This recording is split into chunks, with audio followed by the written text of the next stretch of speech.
Sales तजुर्बा के इस कोर्स में अभी तक हम रिलेशनशिप सेलिंग, सेल्स की डेफिनेशंस, सेल्स की इम्पोर्टेंस, सेल्स पर्सन का मकसद और सेल्स पर्सन की 3 आदतों के बारे में बात कर चुके हैं। आज की वीडियो में सेल्स के उन पहलुओं पर नज़र डालेंगे जिनका ताल्लुक सेल्समैन की अपनी ऑर्गेनाइजेशन और कस्टमर्स के फ़ायदों से है। यानी एक सेल्स पर्सन ऐसे कौन कौन से काम अंजाम देता है जिनका फ़ायदा उसकी कंपनी को होता है और कस्टमर्स को भी होता है। ये तो हम सब जानते हैं कि सेल्स टीम के बिना दुनिया का कोई भी बिजनेस चल नहीं सकता। इतना ऊंचा रुतबा, इतनी स्ट्रॉन्ग पोजीशन सिर्फ प्रोडक्ट बेचने से तो नहीं हो सकती। यकीनन कुछ ऐसा है जो इस प्रोफेशन को इतना वैल्यूएबल बनाता है। आज हम यही देखेंगे कि सेल्स पर्सन्स सेलिंग के साथ साथ और कौन कौन से रोल्स प्ले करते हैं जिनसे वो अपनी कंपनी को भी फ़ायदा पहुंचाते हैं और कस्टमर्स को भी।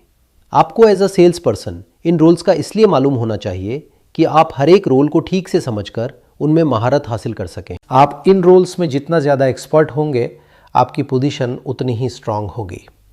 तो आइए शुरू करते हैं और इनमें से 10 पर नज़र डालते हैं। नंबर 1, कंपनी और कस्टमर के बीच ब्रिज बनाना।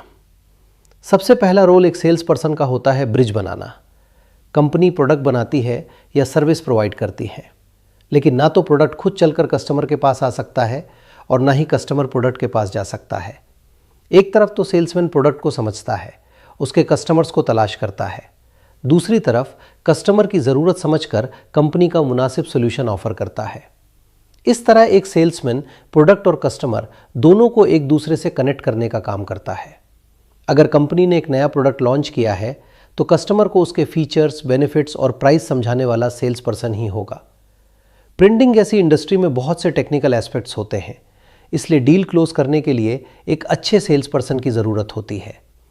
इस रोल को ठीक से समझिए क्योंकि आपने भी एक ब्रिज का काम अंजाम देना है। नंबर 2, प्रॉब्लम सॉल्व करना।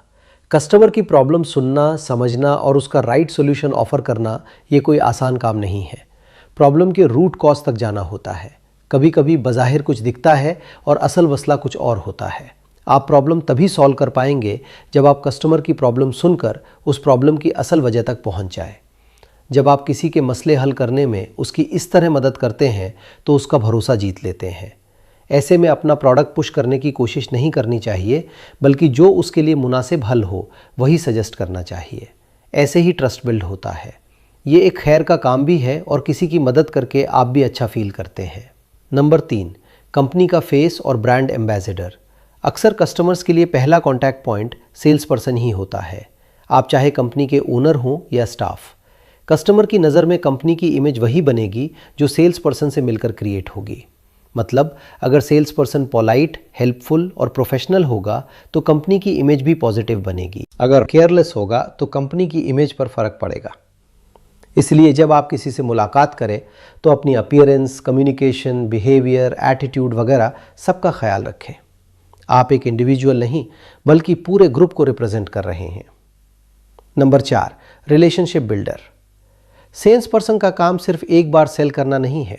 असली काम है रिलेशनशिप बनाना जिसमें ट्रस्ट, लॉयल्टी और लॉन्ग टर्म कनेक्शन हो।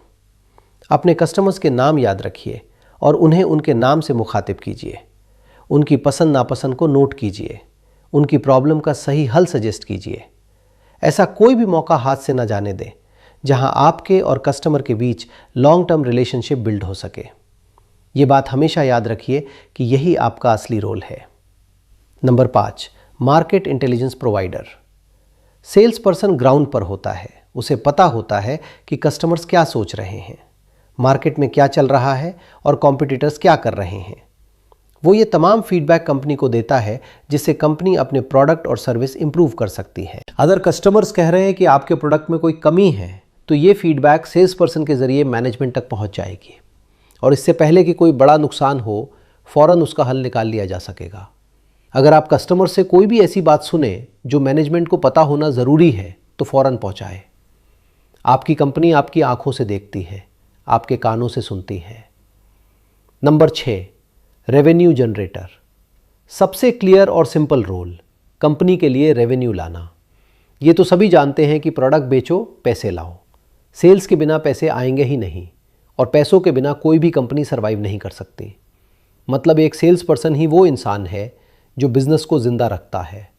लेकिन इसका ये मतलब नहीं है कि कस्टमर को खरीदने के लिए पुश किया जाए, बल्कि पहले रिलेशनशिप बिल्ड करें और फिर अपने प्रोडक्ट्स और सर्विसेज की इंफॉर्मेशन उनके साथ शेयर करें। अब ये उनका फैसला होगा कि वो आपसे खरीदते हैं या नहीं। आमतौर पर यह देखा गया है कि जिन सेल्स पर्सन्स का अपने कस्टमर्स के साथ अच्छा रिलेशन होता है, उनका रेवेन्यू भी दूसरों से बहुत ज़्यादा होता है। नंबर 7, कस्टमर एजुकेटर, यानी कस्टमर्स को समझाने वाला।